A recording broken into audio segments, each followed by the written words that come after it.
My friend Ryan Meyer joins us today, and we talk nightlife, we talk nutrition, we talk a little bit of jujitsu, and we talk the transition from a dark and meaningless, meandering existence that is just going nowhere fast to building oneself up to what we are today, what he is today, a holistic nutritionist, a fitness professional, and a jiu-jitsu black belt, to name just a few. I hope you enjoy my conversation with Ryan Meyer.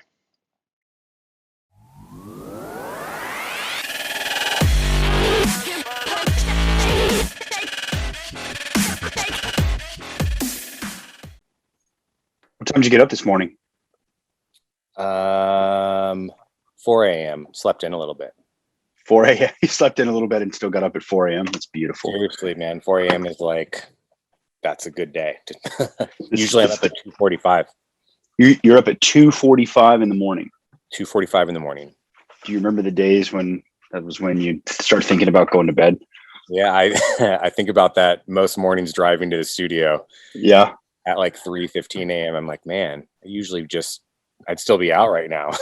Yeah, that's no, I'm not as extreme as that, obviously, but yeah, I think it's a really interesting contrast from where you used to be to where you are now. It's one of the, I mean, if there was a opposite side of the coin, that's it, you know. And well, I mean, nobody wants to hear me talk. Why don't you tell the audience, tell our friends who you are, what you do, what you did, maybe what you did first and what you do now. I think that would be pretty interesting. Sure. Well, my name is Ryan Meyer. I am a fitness professional. I should say health coach, fitness professional, holistic nutritionist. Can you back up and just do that like one more time, like right as you announce your title?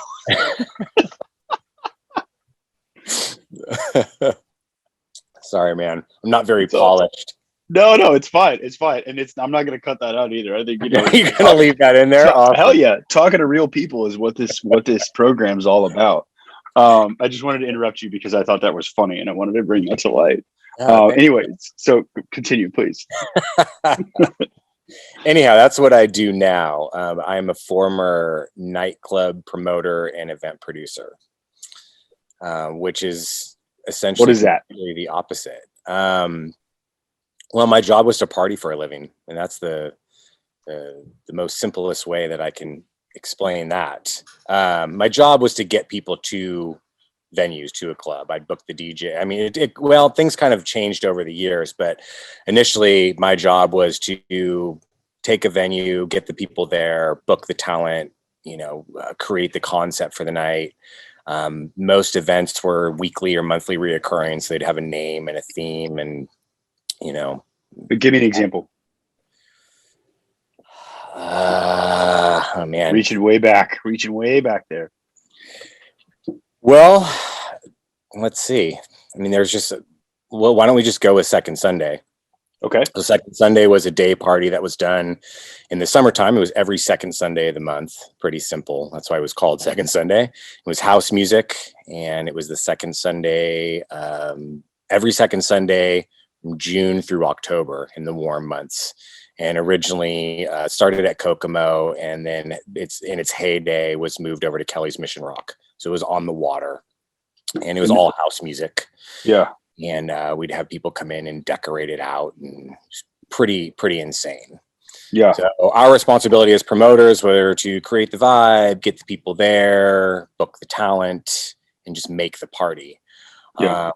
But in those days, to be successful, you had to party for the most part. I mean, that's why I was successful, is I was always out and mingling and just part of the debauchery almost 6 nights a week. I mean, the only nights we didn't go out were Tuesdays, and that's because not much was ever going on Tuesday nights.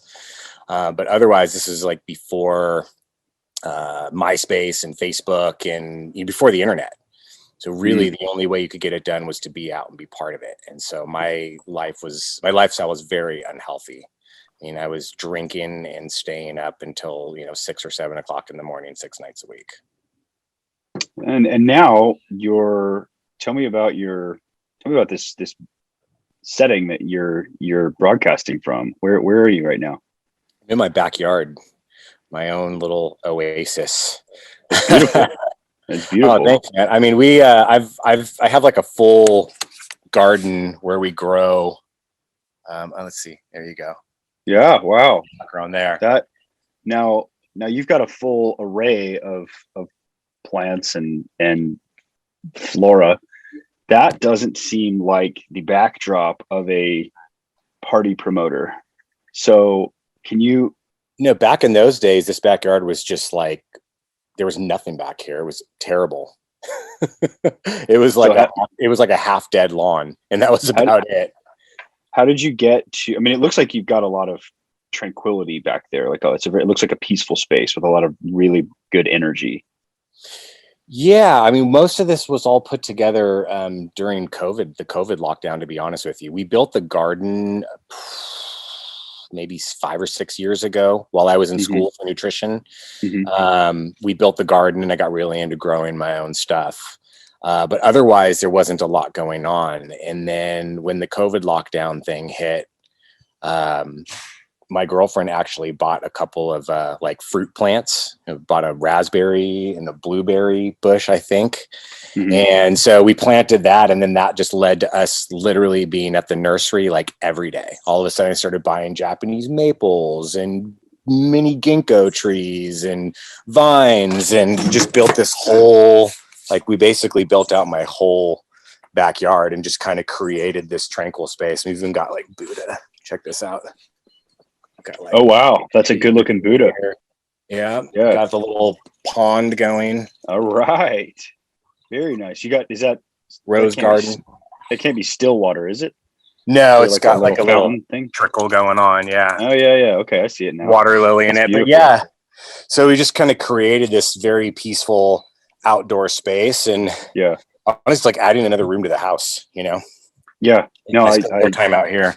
So let me ask you this: how did you get from the story of your it sounds like your old life of party promoter to someone who would spend all of their free time at a plant nursery? It doesn't seem. I know that's a very loaded and broadly spanning question, but I'd like to hear you. It's pretty. I'd like to hear you unpack it. Oh, okay. Yeah, for sure, man. It all started with Brazilian Jiu-Jitsu, and I was a fan of Brazilian Jiu-Jitsu all the way back from like the late 90s when the first UFC, was on pay-per-view, and Hoist Gracie, this little guy in a, looked like a karate outfit, in his gi, went out there and was just like beat everybody, choked everybody out or armbarred them or whatever. And from then on, I was obsessed with jiu-jitsu and grappling, and always thought it was something I'd want to do.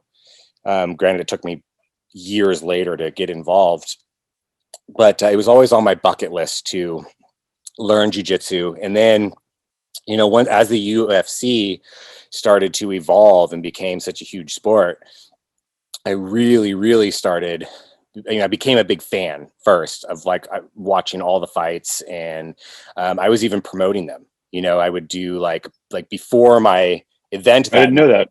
Yeah, before my big event that night, I had a girlfriend that owned a bar in the city, and so I told her, "Hey, if you show the fights and if you give me free drinks, like I'll invite a bunch of people down to watch the fights beforehand. You can make some money on it, and then we'll go on to my event after that." So I was really, really into it, and at the time, my middle son was like 11 years old, and he came to live with me. He was starting to have some problems in school, and just kind of at that age, his mom was having trouble with him. So he came to live with me. So that changed things a little bit, because then I had to start waking up in the morning to take him to school. So that kind of changed the whole being out partying every single night and being irresponsible. And I figured, hey, I'll put him into jiu-jitsu, something for him to do, and we'll give him some discipline. And he basically said, I won't do it unless you do it with me. And so that was just kind of my moment of, all right, well, I guess if I'm going to do this, then this is it. And so, a week later, we were like in our first jiu-jitsu class together, and he only ended up doing it for a couple of months and got bored and just didn't want to go anymore. And I just never stopped. I was like totally obsessed with it. So that was really the defining moment, was him living with me and starting to train jiu-jitsu. And then, I realized quickly that if I wanted to excel and I wanted to be able to train, I needed to slow down on the drinking and recreational party chemicals. You can say whatever you want, on man. the weekends, like pills, powders, everything. The drugs and alcohol, like on the weekends, and it just wasn't going to cut it. At the time, I was 235, 240 pounds. I mean, I'm 170 pounds now, so it's a little perspective there. Yeah. And I just wanted to be healthier and stronger, and so that's really where it all started. Okay. And it just kind of evolved from there. All right. So you're a party promoter. Your son is, you said your middle son. How many sons do you have? I have 3. You have 3 sons. And you don't look like an old man to me. And for a child to be, I'm just trying to gauge the age of your children here. For a child to be in jiu-jitsu, they have to be at least like 2, right? Something like that. I think 5 is where 5. 5 or 6. All right. Yeah. And you're speaking about this as if it seems like it was pretty past tense. So how old are your kids? It was. So my oldest son is 22. Okay. And my middle son is 21. And my youngest son is 20. 20. Okay. You were busy 22. You were busy for a few years there. And then, so you must be what's that? I'm only 42. I'll be 43 this month. All right. Yeah, you were. Yeah. All right. This happened young. Yeah. My oldest son was born when I was 19, I think. Okay. Yeah. Okay. That had to be a, now what were you doing when you were 19 and the mother of your child was like, hey, guess what? We're having a baby. What was your, totally freaked out. what were you doing? I mean, you've been out of high school for what, like a day? Yeah, I'd been out of high school for like a year, and I think I was working at Big O Tires. Nice. At that time. Yeah. Yeah. That's what I was doing. And that was short-lived. I ended up, tattooing professionally very shortly after that. That was something that I had done. I noticed you have a little bit of ink here and there. Yeah, my bodysuit's almost complete. Okay. Entire body. That's a whole nother story, though.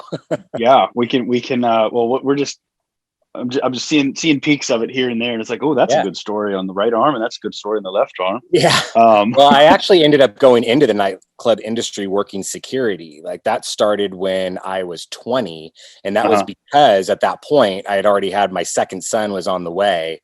And tattooing was just not fully cutting it, and I needed the extra money. So I took on a part-time night job working at a nightclub as a bouncer, like working the back door.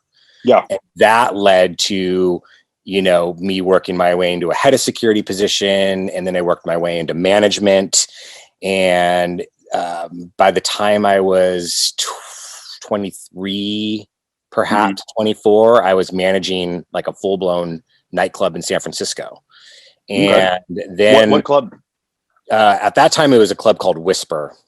It was like in the outer Mission area. Yeah. Okay. And I'd been doing it. I mean, at that point, it'd probably a good 3 or 4 years I'd been in the industry, and I'm a personable guy. So I definitely had a really good handle on kind of the who was who and what was going on in the nightlife. I enjoyed being part of it. And I started realizing that these party promoters, they got to be in a different place every night, and they're walking out of the door with, 8 to 10 grand in their pocket, and they're partying all night long per night. And I'm like on this little salary, and I was like, oh man, like that's what I need to be doing. Yeah. So that's really like where I'd made the decision to kind of take a leap of faith and start throwing my own events. And I got really fortunate, man. I was like right place, right time. It worked out for me. It's funny how that happens, isn't it? But you always miss every single shot that you don't take. So, if you don't put yourself out there, then, you've only got a mirror to look in and that person to blame. Yeah, totally, man. Well, and I've always had that entrepreneurial mindset. Like I knew, you know, I had a job, like my first job I had when I was 14 years old. Mhm. And I always had it, like I always worked some sort of job from then on. And I Mhm. knew that I did not like working for other people. Like it was always a very miserable thing for me. And Big O Tires, that was like my last, working for someone else. I was like, Yeah. I'm not doing this anymore. Uh-huh. And, in the tattoo industry, I essentially worked for myself. I paid rent and, kind of managed the money that came in, did like a split with the house. And then, nightclubs, I was working for other people, but I really enjoyed that. So I enjoyed that. So it didn't feel that way until I started my own promotion company. And then it was Yeah. just me. And I've worked for myself since then. Yeah. And it also, I mean, the difference between, a you clock in kind of job and your first big foray into the entrepreneurial space is, you make what you get out what you put in, right? If you invite 3 people to this party and only 3 people come, then you're going to get 3 people's yield of whatever your income is. Yeah. If you invite 1,000, 1,500, 3,000 people, then rolling in the money, Yeah, absolutely. Yeah. Well, one thing I can say about that though, where, it almost became unhealthy for me in that industry. How so? Well, because I built my whole identity around it. And so, there's this saying, you're only as good as your last party. And so when I got, like I said, I got very fortunate in the beginning, the first few years that I was doing it, everything I touched seemed to turn to gold.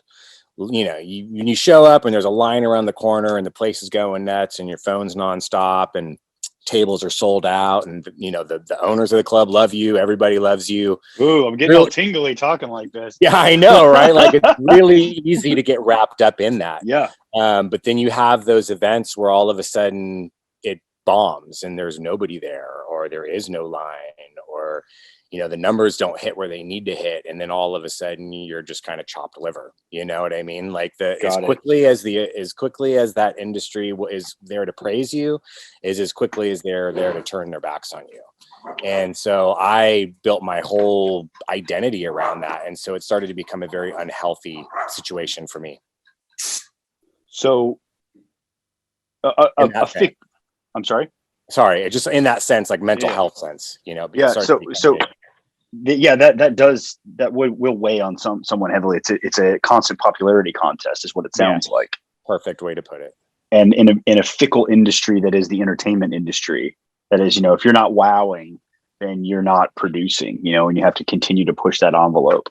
Absolutely. So, go ahead. No, you go ahead. I was just going to say, once I started to make the transition, and, where it kind of started for me was I stopped drinking first. I stopped the alcohol so that way I could make it to train and could make it to, I started working with a personal trainer as well. I've heard they're effective. Yeah. Well, the first few months that I was training jiu-jitsu, I was getting injured. I had like a rib injury, I had a shoulder injury, and I figured, well, if I worked out and had a trainer that could help develop me, I won't get hurt and I'll be able to perform better. And so that, to be able to make it to all of that, was my choice to quit drinking alcohol. And that's when I really started to see how negatively the whole nightlife industry was affecting me. Started feeling like recognizing these people aren't my friends, and I've kind of based my whole identity on this. And that's really where I started putting the pieces together, that it was like time to find an exit. And I just didn't know what I was going to do, because I basically have a high school GED and had never done really anything else. And so anyhow, that's where I was at that point in time. What can you put a year on this? It's 2021 now, July 4th, actually. I'd say like that the transition really started in about 2012. Okay. That's when I really slowed down on the drinking, started focusing more on getting healthy and on training. And I'd say by 2013, I was full blown, I hate this. I don't want to do this anymore, but I didn't know what I was going to do next. I literally had no idea. And the people closest to me all thought I was crazy. They're like, dude, you make really great money. You Like you don't What have else to, is there but money? You know, that's yeah, you make, what you don't know until you know. you make really great money. You don't do anything. You train all week long. Like you, right. Like all you do is you get up, you work out, you train jujitsu. I was training twice a day. I'd go to the morning class and the evening class of jujitsu. I'd post a couple things on the internet and send out an email from my party. And then, all I'd have to do is show up.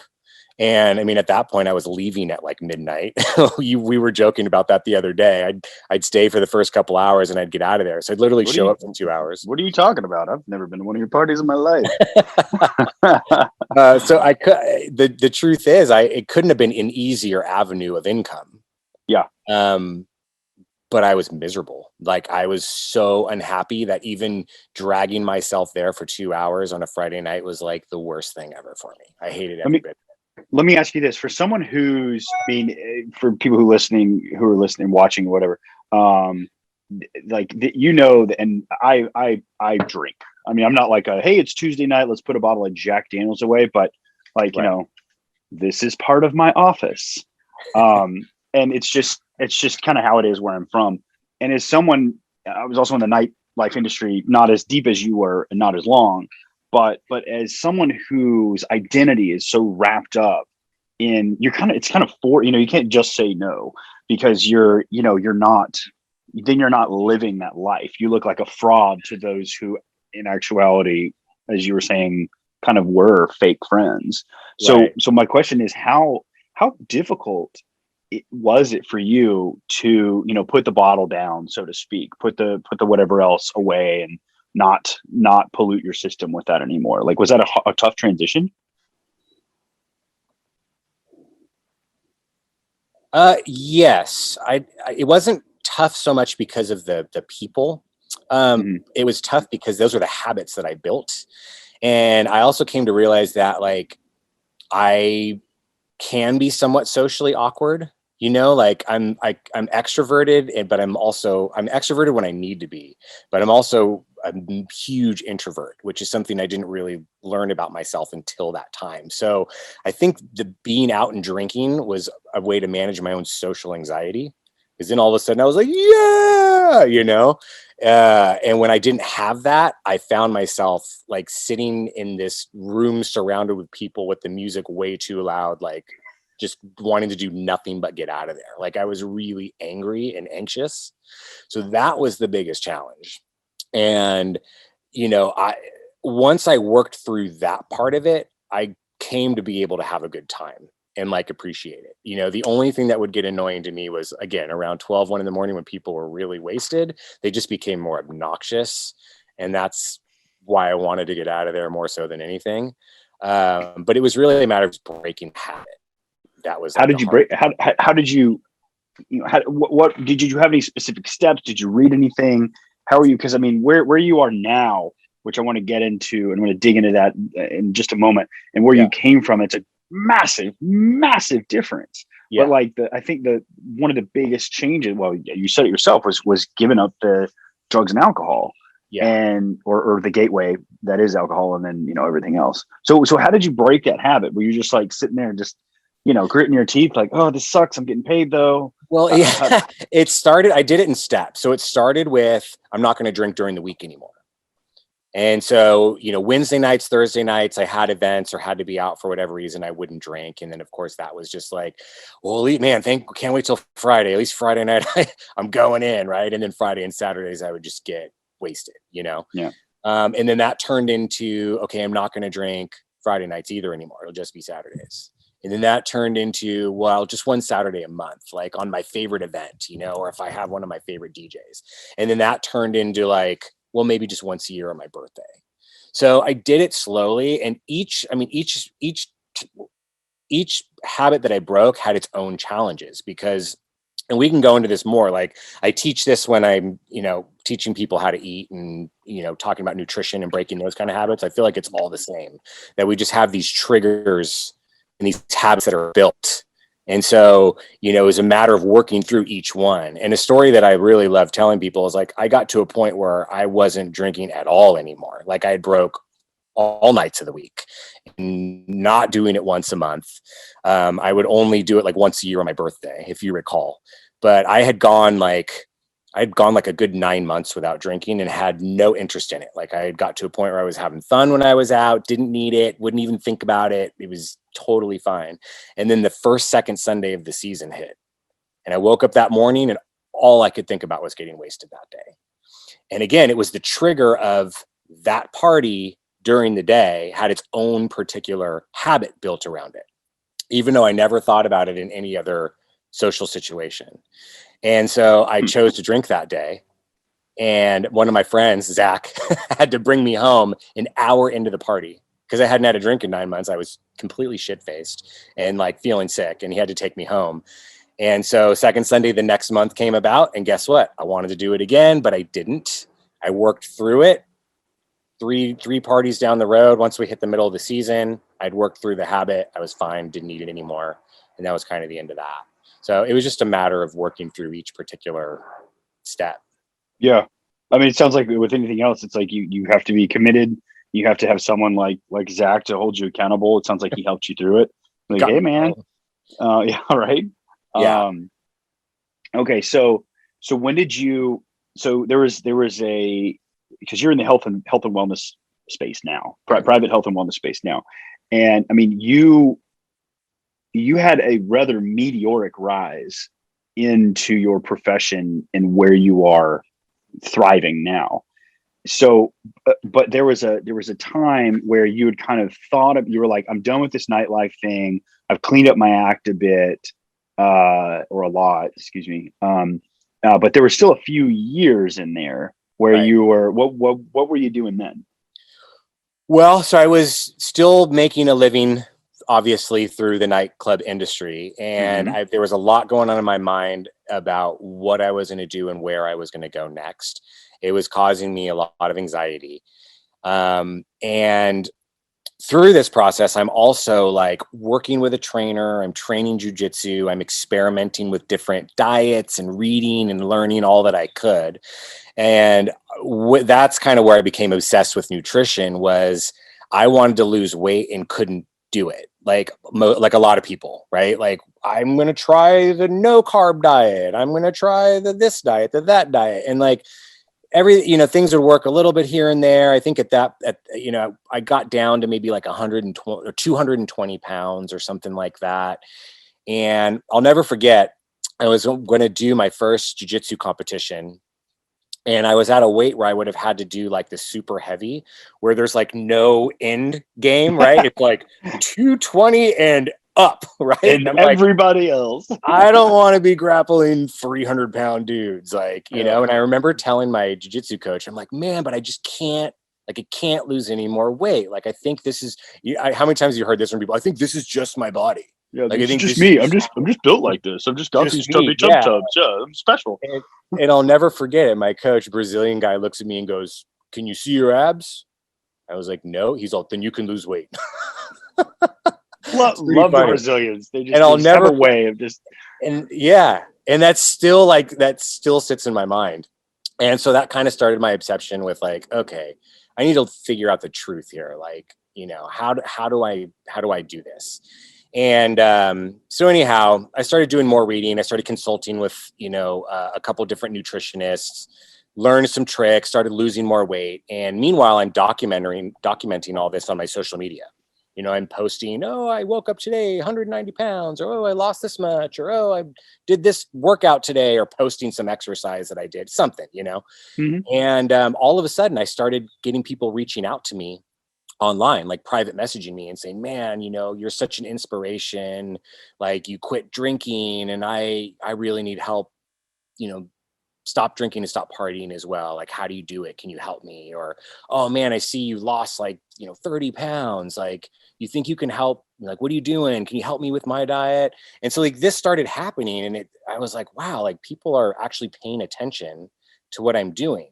I'm posting my weight loss journey or my fitness journey, and I'm getting, hundreds of people will like something I post and tell me that I'm inspiring them. Yet I post like what party I'm doing that Friday night and nobody cares, and so that, to be honest with you, motivated me more. And in fact, maybe I've got something here, maybe I should go to school for nutrition. And so I just made the decision to like okay, I'm going to go to school for nutrition. So I researched schools, found a school I wanted to go to, realized that holistic nutrition was the route I wanted to go versus like an accredited 4-year, registered dietitian. I didn't want to go that route. Why not? And well, that's the 2 words, big pharma. Okay. The reality is that, big pharma and big food have huge influence on that avenue of education versus going like to a private school that teaches a holistic nutrition, which is a much more organic route, and looking at cell health and looking at things from a deeper perspective, functional medicine aspect, which we can dive in more too if you're interested. But like, I that's the route I wanted to go, even though I knew nothing about it. I just knew that seemed to make more sense to me. Mm-hmm.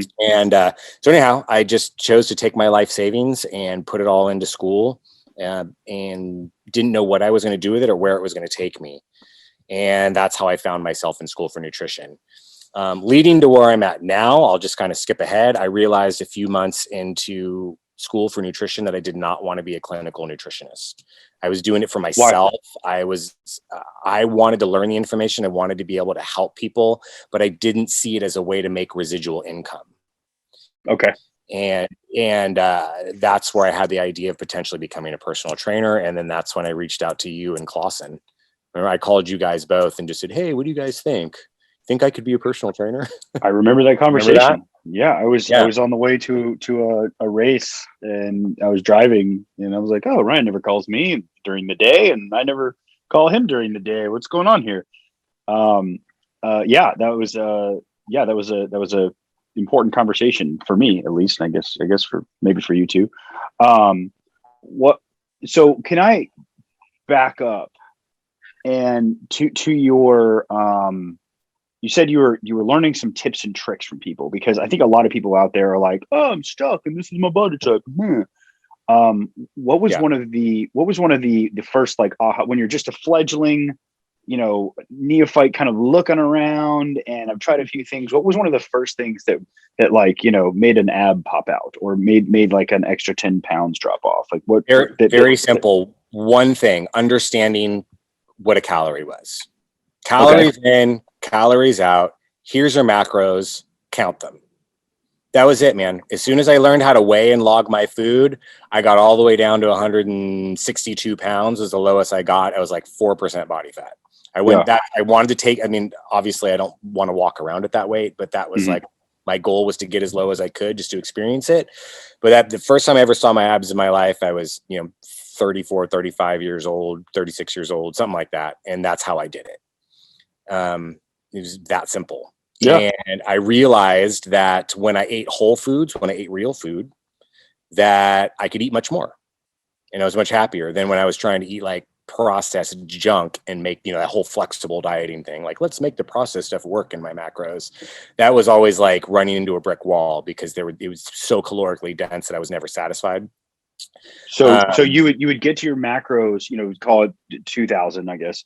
You would get to the 2000 limit, and by some magical force that we'll call it, big food, maybe you wanted more of their food. And so you'd overeat when you were eating foods that weren't whole foods.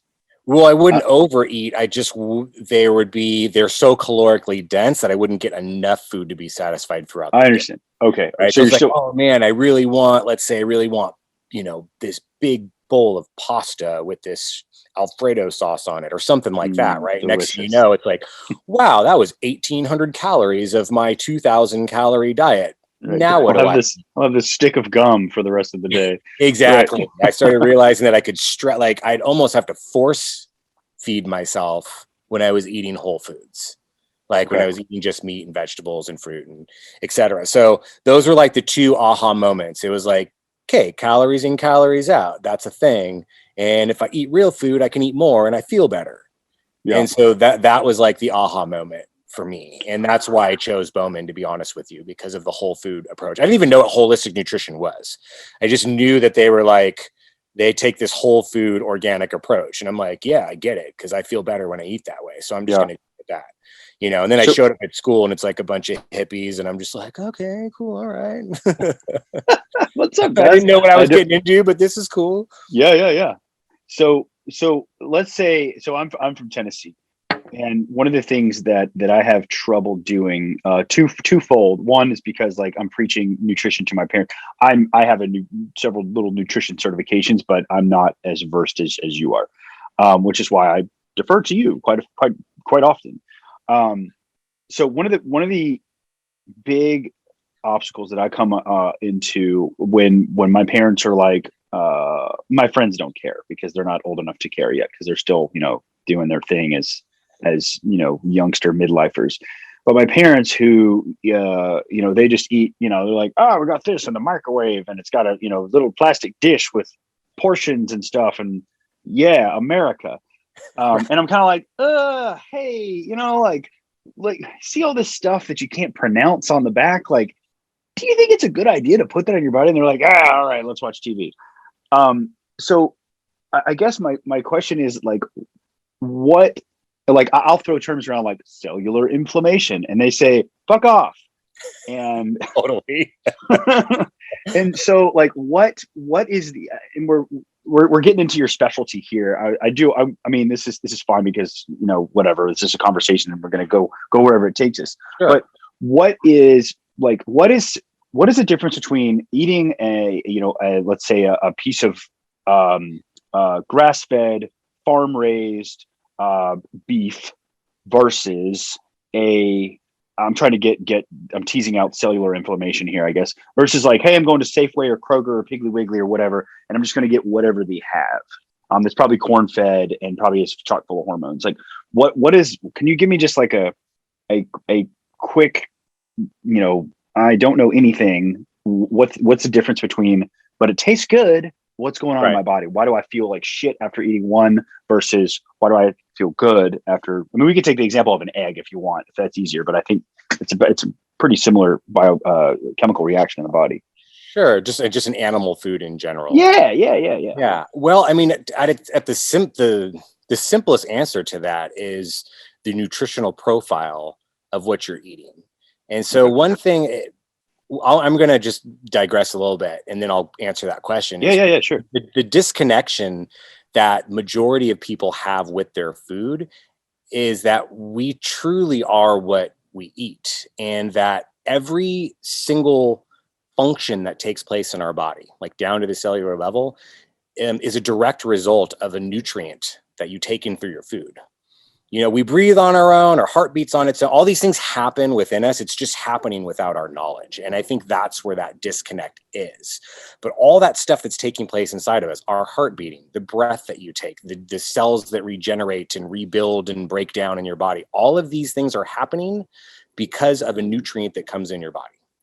Okay? Calcium and magnesium, that's your heartbeat. Right? When it gets, when your heart relaxes, that's magnesium. When it contracts, that's calcium. Like that's just a simple example.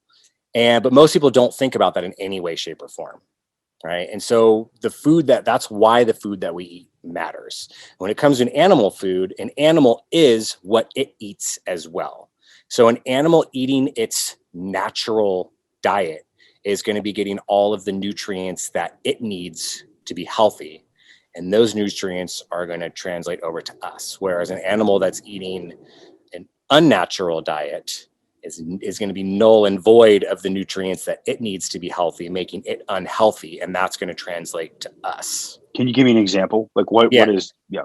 Yeah, I will. So when it comes to like cellular inflammation or just inflammation in the body, it's very simple. What is, so example, and then what is cellular inflammation?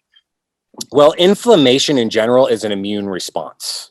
Okay. The easiest way to put it. And so the best way that I can describe it, like we need to be able, like everything we do causes inflammation. Eating causes inflammation. Working out causes inflammation. It's just, essentially it's the body breaking itself down through a process of repair and regeneration. One of my teachers used to explain it this way, like, so let me break it down into nutrients. So everybody's heard of omega-3s, essential fatty acids. That's like a big hype right now. That an omega-3 is directly responsible for the reduction of inflammation. And an omega-6 essential fatty acid is directly responsible for causing inflammation. Remember, everything happens as a result of a nutrient in the body. Okay. So let's imagine that your house has mold, like your kitchen has mold in the walls. Okay. The omega-6s would come in, that's your inflammation, and they would tear the walls down and start scraping all of that mold out of there and cleaning it up. So that's the body having an inflammatory response. It's dealing with itself breaking down. Now, to regenerate or to rebuild, that omega-3 comes in and reduces that inflammation by repairing those walls and putting back everything nicely. So that's the best way that I can describe it. Yeah, that's perfect. Does that make sense, right? And Yeah. so now, if we're looking at this from omega-6 and omega-3, we need a balance of both in the body. We need to be able to have an inflammatory response to deal with if you sprain your ankle, or if a virus or a bacteria enters the body and you get a headache, you get a fever. Those are all inflammatory responses to deal with what's breaking down or whatever threat is in place. Now, the omega-3s you need in order to resolve these issues or to reduce that inflammation. And the reality is that the standard American diet, most Americans are getting a huge influx of omega-6 in their diet.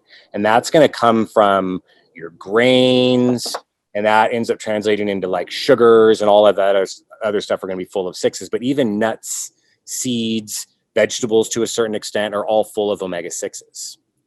Okay. And so most that's going to be in most of our food. And we're lacking in the omega-3 department, leaving people in this state of chronic inflammation. And that's what's leading to diseases like heart disease, cancer, even type 2 diabetes to a certain extent. These are all cellular malfunction, chronic inflammation. All disease is basically a result of chronic inflammation or the body's inability to heal itself. Okay. So now circling back to our animal foods, let's take a cow, for example, that is eating grass. Well, that grass is loaded with plant-based omega-3, which is anti-inflammatory. That cow is going to be eating a food full of that. And once we eat that cow, that's going to translate to us. So we're going to get a lot of omega-3 from that cow. That's going to help reduce inflammation in the body. Versus a cow that's eating a diet of corn, soy, or grain, which is all loaded with omega-6. Now that cow is going to be pro-inflammatory as well. So on top of whatever other foods that you're eating, now you're not getting the omega-3s from your animal foods. You're just basically adding to the problem. Right. Hopefully that's so you're stacking on more of the tear down omegas. Exactly. So here's a question that I know you have some experience being a vegan. I dallied in it a lot. I didn't feel good. So I was like, nope, give me some meat. A friend of mine who's vegan, she and I were having a conversation, and she said, well, I don't eat meat because why would I go through the animal, assuming that's a responsibly raised and everything, no grains. Why would I go through the animal when I could just go to the source? And my answer was, from my experience, the reaction that a cow eating grass, like you can eat grass if you want to, it's not going to taste very good. But when a cow eats grass, cows are meant to eat grass. They undergo a chemical reaction that then processes that, and it assimilates into their tissues, and then we eat that, and we basically fast forward a couple 100,000 years, and we get a prefrontal cortex, and our brains get bigger, and we get to hunt with tools and basically rule the world and then destroy each other eventually. So my question is why not? Why, if to all the vegans out there, why not skip the animals and go right to the source? Okay, so let's start with the omega-3. Okay, let's go with the anti-inflammation aspect of this, because that's one thing that vegans are lacking tremendously in their diets, and it's really scary. Okay, so vegans do not have the build-up omega, the put the finish on the wall, make it look nice and pretty again. Right, omega-3s, right? The ability to reduce inflammation in the body You need omega-3s, and omega-3 is an essential fatty acid. Essential means you have to get it through your diet. Your body doesn't synthesize it. You don't make it. You have to ingest it. So all omega-3s at the source, okay, start as a plant-based omega-3. Okay, the abbreviation for that is ALA, and I don't even remember the full alpha name of it. Alpha linoleic acid. Hey, there you go. Perfect. See, man. Okay, so I'm that looking it up right now. I just clicked. Like, no, I'm kidding. Yeah, alpha linoleic acid. There you go. So that's the original source of omega-3. Yeah. The problem is there's two problems. First thing is that we as humans, ALA does not, ALA directly has no nutritional value to the human body. It has to be converted into EPA and DHA. You get extra points if you know, if you can remember what those are. Docosahexaonic acid is DHA. I butchered that a little bit. And then EPA, I do not remember. Okay. But I'll take 40%. There you go. EPA and DHA. Now those directly will reduce inflammation in the body. That is usable omega-3 to a human. ALA is not usable. So it has to convert. It has to convert. And humans only convert 1 to 5% of the ALA that they ingest, if they convert at all. And the reason is because we have evolved eating meat. Okay, this has been going on for hundreds of thousands of years. Okay, hominids, millions of years. Okay, so we don't convert these plant-based omega-3s, if at all, or not in the amounts that we need to be healthy or to sustain health. Second thing is we can't eat the amount of plants we need to in order to even think about converting it into as much as that we would need to sustain health. So when a cow that does eat plants, which will sit and eat grass all day long, eats that grass and takes in that ALA, the cow will do the conversion for us because they have to convert it as well. But being that they're a plant-eating animal, that they're vegetarians, they will convert efficiently. And then when we eat that animal, we get exactly what we need. We get the usable omega-3 directly from that animal. So that's why getting it from the source doesn't work in that aspect. The next part of that would be protein, complete proteins, right? And so for protein to be usable in our body, a lot of people think we just need protein to build muscles. That's not true. Okay, proteins are important all the way down to the cellular level. All right, we need proteins are the building blocks of everything in our body. Proteins are not. What's my hair made of? Protein. What's my eyes made of? Proteins and fats. What's my heart made of? Protein. My lungs? Protein. My bones? Proteins and fats. Yeah, everything. Protein, water, fats. Yeah. So you're saying protein's pretty important. Protein is just the gun show. Right. And I mean, protein, another thing is protein is not an energy source. It is a building block. Right. And it is essential all the way down to the cellular level. But in order for protein to be usable in the human body, all 9 essential, remember that means we have to get them from our diet. All 9 essential amino acids need to be present. Okay. There are more amino acids that we do synthesize and we're able to make, but there are 9 that we're not. And those 9 need to be present in what we're eating. And no plant foods on this planet have all 9 essential amino acids together. Okay. So animals, again, a plant-eating animal gets all protein starts at the plant level. That is the source. So vegans are correct when they're stating that. But the amount of plant life or plant matter that an animal can eat is hugely far surpasses the amounts that we can eat. Yeah. And again, the wide range of what they're eating, they start making these conversions, right? And we're able to basically get what we need from them based on what they're eating. Because an animal's job is basically to a food and an animal, whatever you call it. Yeah, an animal that is reared to be food, not like an ostrich or something like that. Right. Well, I guess you could eat them. Their job is to literally sit around all day or walk around grazing and eating. And then because of like the example of a bull, people are like, I'm as strong as a bull. And it's like, well, the bull has 4 stomachs and it's meant to eat grass. And, you know, you're comparing a Ferrari to a coffee mug. Like, it's not a comparison. Well, its entire digestive tract is different than ours. Right, exactly. So you've got these animals that are grazing, and all day long they don't have to go to work, they don't have to pay taxes, they take care of their kids, but their kids are right there grazing also. And that's all they do. They graze and they evade predators and they mate, and that's pretty much it. And then we come along and we're like, yeah. And we ingest that, and basically we get the ALA, which has been converted from the grass to the, you know, moose or whatever, and it is in a usable form in EPA and DHA. Right. And then we can, and also you've got the omega-3 aspect also. That is protein, obviously. I'm sorry. Okay, that is all those proteins are coming from the grasses and the plant life as well.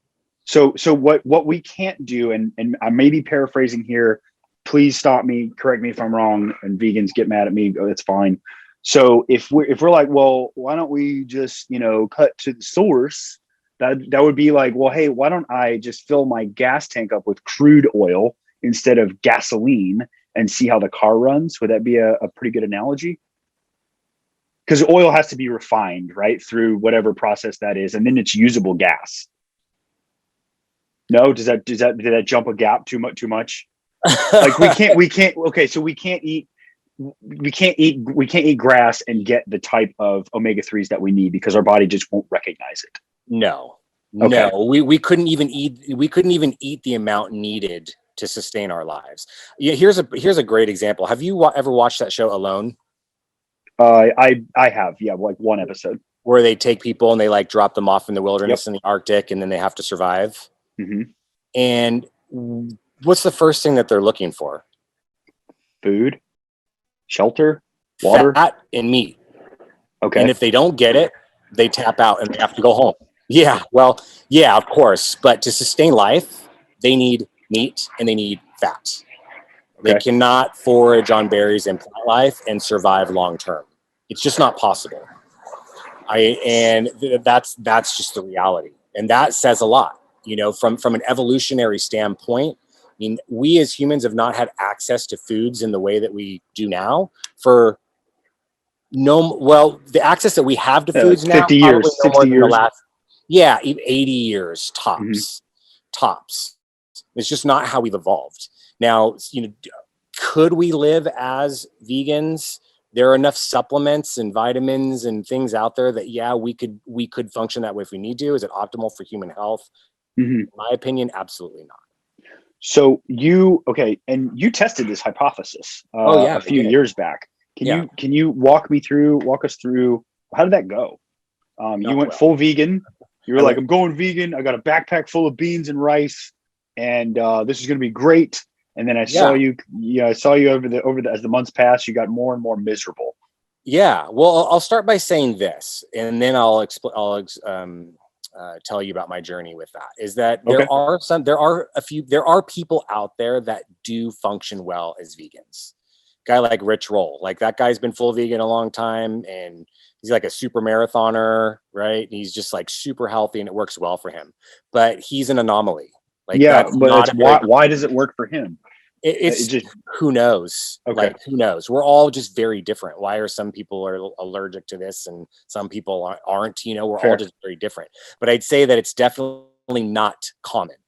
Okay. But I just want to start by making that statement. Like, it is doable. Some people do function really well. Some people may listen to this and go, well, I've been a vegan for this long and I feel great. That's cool. But for the masses and for the majorities, it's not going to go well. And so my own personal journey, I just slowly, where I started having the biggest problems was with my digestion. I could not handle the legumes and the grains. Like, my stomach was getting torn up. My digestion was a hot mess. Not to mention that with the amount of food that I had to eat to try to get enough protein through my food sources, because I was doing all whole foods when I started. I was no soy, no supplementation. I just wanted to do it with whole organic foods.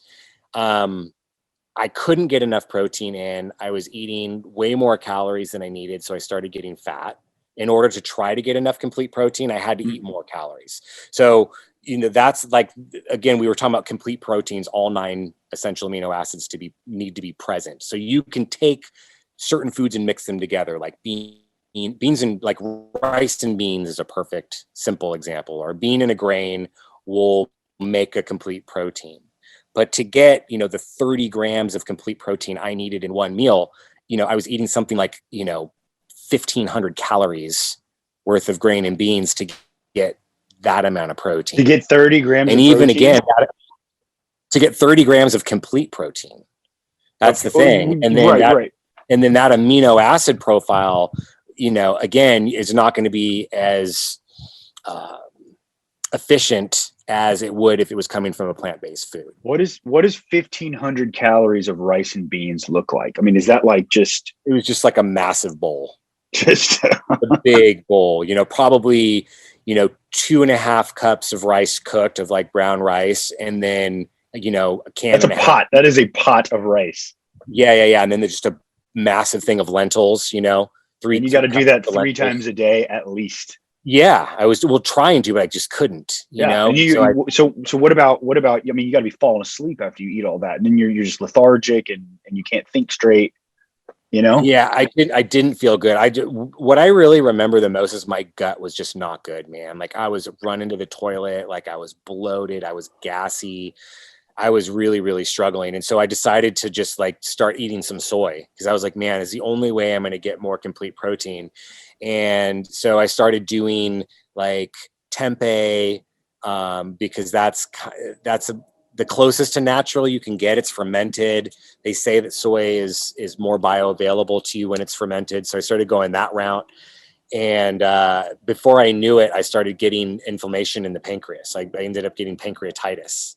And that flared up on me like twice through the process. I was like full-blown fever, throwing up, sick. It was a bad situation. Now, I would have thought the fermentation of the tempeh, did that settle your gut at all? Did it provide any probiotics? No, it didn't. Okay. Yeah. Like I at that point I was such a mess, man. Like I wasn't able to, I literally, like, things were running right through me for the entire 6 months that I was doing it. I was supposed to go for a year. I made it 6 months. Yeah. And I finally, like, the tipping point for me was Thanksgiving. Like Thanksgiving, I was running a low grade fever.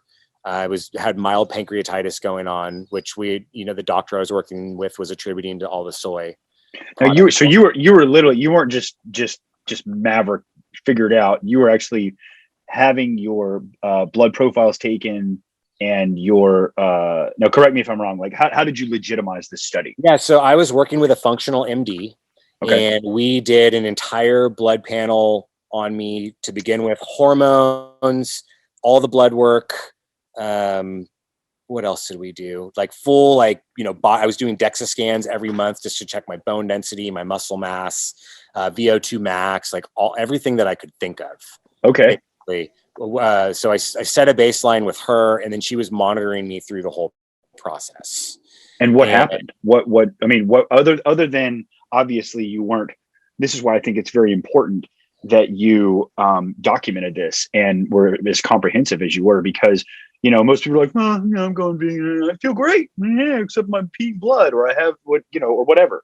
Right. But what? So with your baselines that you set, which are common baselines in our profession as well as health and wellness professionals, like how did your VO2, bone density, body fat, blood lipids, how did that change for better or worse on top of the shitty stuff that you already shared?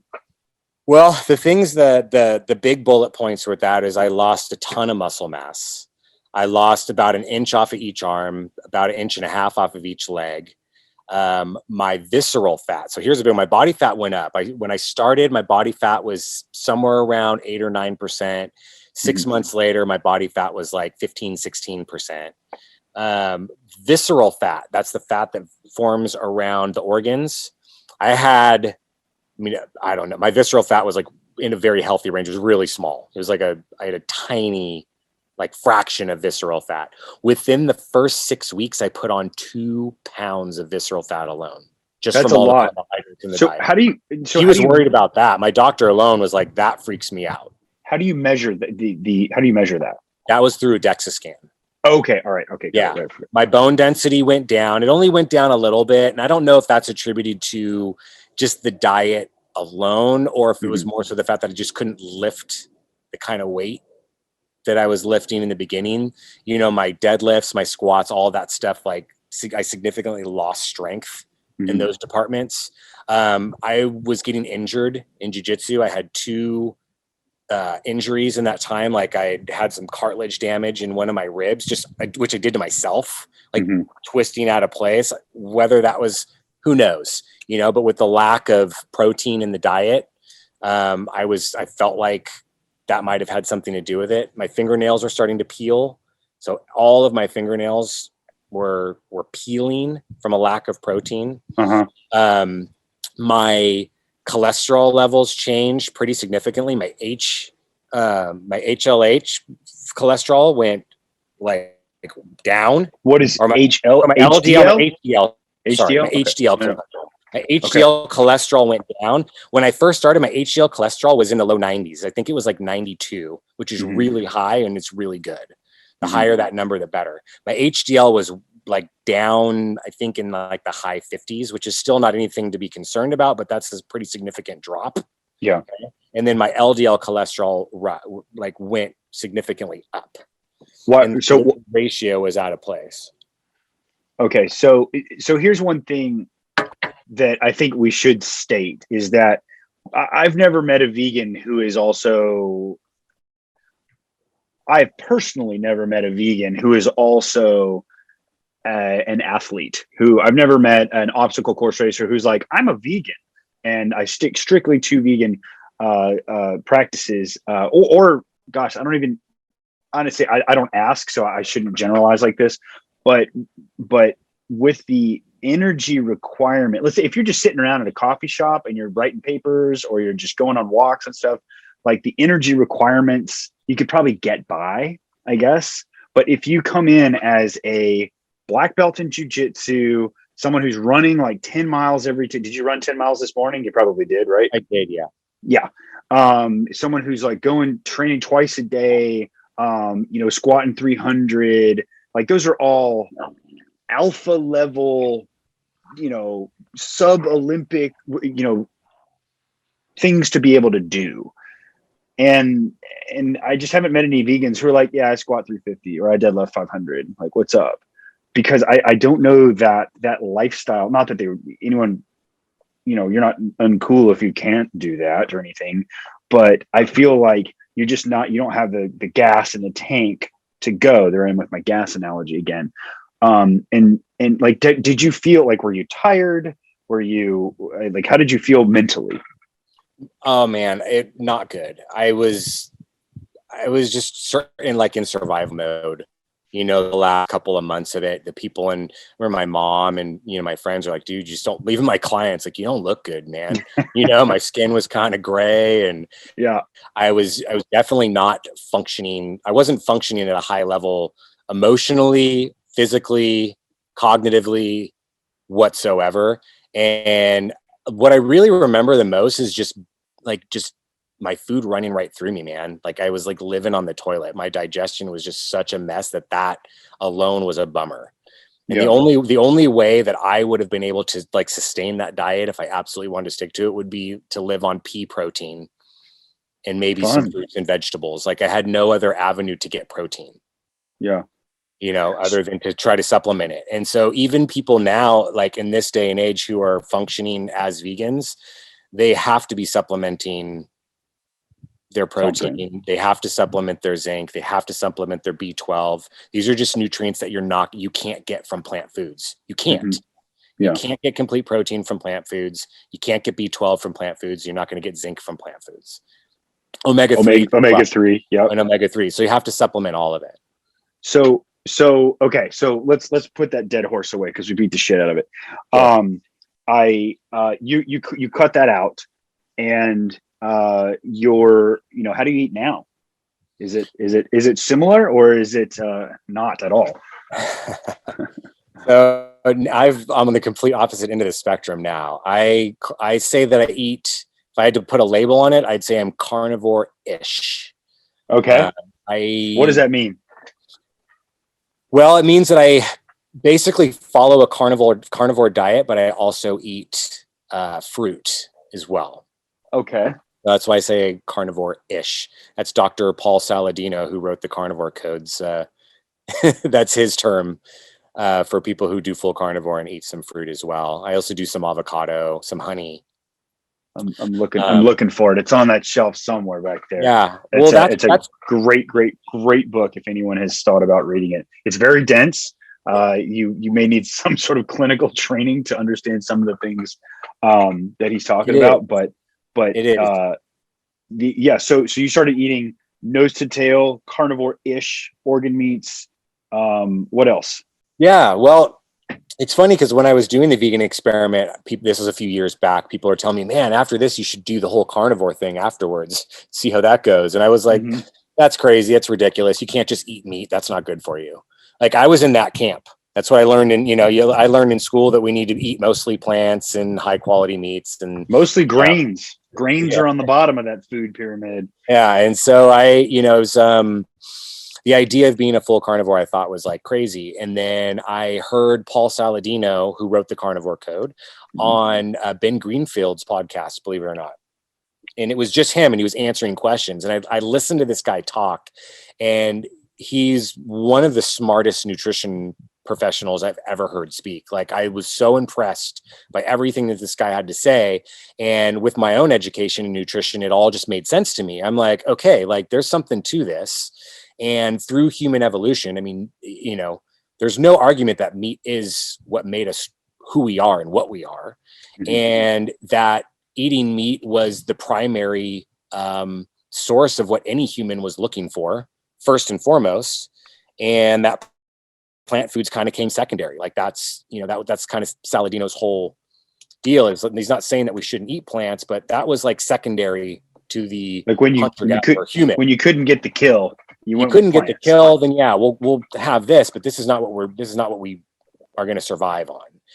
And so I decided to go full carnivore for 6 weeks just to see how I'd feel, and I never felt better in my life.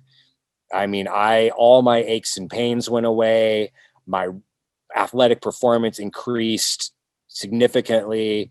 I ran my best run. I mean, I did one of my 8-mile runs in, I think, like 52 minutes, Wow, I was like eating only meat and organs.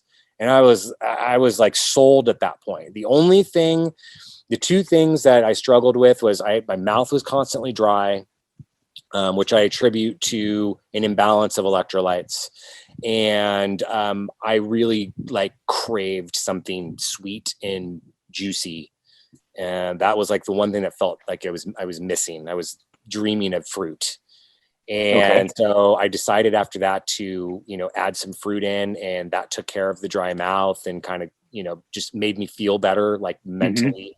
And it worked really well for me. And then I kind of fell off and started eating salads again and vegetables and the occasional grain, and as soon as I did that, I just didn't feel as good.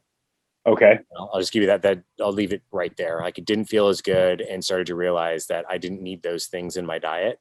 And if I listen to my own intuition, I don't crave those foods. I don't crave vegetables. There's nothing in me that's like, God, I just really want that broccoli right now.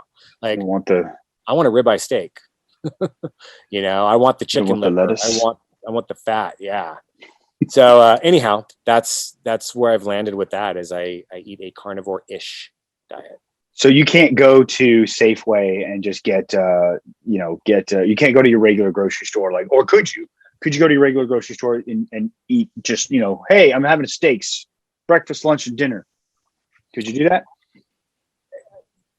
You could, but you're going to be better off choosing, pasture raised animal foods if you really want to get all the nutrition that you need in your body. I mean, there are people out there doing the carnivore thing, eating Safeway steaks. Now you had a big kind of weigh in on the importance of organ meats. Why are those so important? Nutritional density. Liver is like the ultimate superfood on the planet. There is nothing that is more nutrient dense and bioavailable at all. All organs are going to have way more nutritional density than the muscle meats. So the ancients knew that. Evolving humans knew that. Every predator on the planet knows that. Any predator out there that kills something, that's the first thing they're going for. Watch what an animal eats. An animal always eat the most nutritionally dense and energetic, like fatty, the energy dense organs and parts of the body will always be missing first. Okay. And, that's all. You go back in any culture, especially like Native Americans, it's like the liver, the heart, the kidneys, those were just like the prized possessions of any kill. And what most people don't know is Native Americans were mostly carnivorous and there's some of the Native American tribes only ate buffalo. It's like all they lived on. So I did not know that. I didn't know that. So, all right. So coming full circle, the carnivore diet, carnivore-ish, seems like it's your it matches up well with your lifestyle now, and where you were at the beginning of our conversation was kind of synonymous with you're eating whatever, you're drinking whatever, and the lifestyle that you led was well, not as healthy. I don't have an analogy for that. And not nearly as healthy. And now you're it was mindless. Okay. What mindless meaning? Like you didn't have any thought behind what you were putting into your body. There was no reasoning behind what. Right. No connection to, body, mind, spirit. You just kind of ate whatever I wanted and did whatever I wanted. And, I feel like that's the American way, man. Isn't it though? It's just, it's ease. How easy is your day?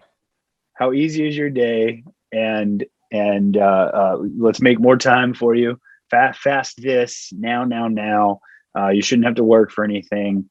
And I feel it's, we'll wrap up on this. I feel it's kind of making people dumber, making people fatter, making people lazier. And I think what you're doing with your life and the people that you teach and interact with is extremely valuable. And so I thank you for that. There is one question that I want to ask you, and then I'll let you get on with your day. Sure. What is it, so having been from where you came from and where you are now, which is, it seems to be literally vibrant and thriving. Coming from the lens of the world doesn't owe us anything, right? We are what we make of ourselves, and that can go as low as the lowest or the high as the highest. What are you giving to the world? Oh man, that's a deep question. What am I giving to the world? I feel like by living through my own connection to mind, body, and spirit, and through my own discipline and my own mindset, once I made those shifts in my life, I felt like that has given me an avenue to inspire others and has given me the tools and information that I need to be able to help others that have come into my life since making those changes. I feel like my whole path as a fitness professional, health coach, a lot of the people I speak to, I feel like it's even just therapy, life coach type stuff, which I'm sure you can understand being a trainer as well. My own experience through all of it is what has allowed me to have the wealth of information that I can share with others. That's the best way that I can put it, is I've just lived my journey and my truth and my own focus and my own discipline, and that has created the path for me to give back through that. Excellent. And it's a really interesting path, and thank you for sharing part of your story with us. I know there's a lot more, but Yeah, I I don't feel want like to. we could kind of go on and on. Yeah, well, So that's why we can do another episode. But for now, I'm gonna say adieu and thank you very much for your time. I really enjoyed this conversation, Ryan. And I will. Well, actually, why don't you tell everybody where they can find you? Like you've got your website, you've got your handles and everything. I'll put it in the show notes also. But for people watching that are gramming and stuff, and where can we find you? My email address is probably the best for now, which is nutritionwithryan@gmail.com. It's all spelled out. My Instagram is Ryan Meyer, MEYER.fitness. And otherwise, I'm at Burlingame Fitness 6 mornings a week. Awesome, man. Yeah. Ryan, thank you so much for stopping in. We really appreciate it. And we'll see you soon. All right. All right. Thanks, man. Take care.